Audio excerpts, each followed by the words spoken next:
press ক্লাবের পক্ষ থেকে, নন্দকুমার ক্লাবের পক্ষ থেকে এবং আমাদের অত্যন্ত শ্রদ্ধেয় ব্যক্তিত্ব শ্রীময় সুজিত ভৌমিক, সম্পাদক শ্রীময়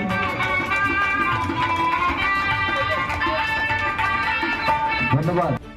গরমে রাহি রাহি রব উঠবে, আর আমরা এই বনসাই গাছে জল দিয়ে আমাদের দিনগুলো যাতে আরামে সুন্দরভাবে কাটে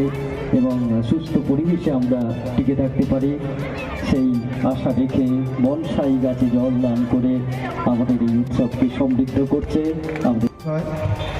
8 নম্বর অঞ্চলের অঞ্চল ক্যারাটে স্কুলের ছাত্রছাত্রী আছেন, তাদের যথাস্থানে সম্মান ও স্নেহাশিস এবং সর্বোপরি 8 নম্বর অঞ্চলের অঞ্চল ক্যারাটে স্কুলের ছাত্রছাত্রী আছেন, তাদের যথাস্থানে সম্মান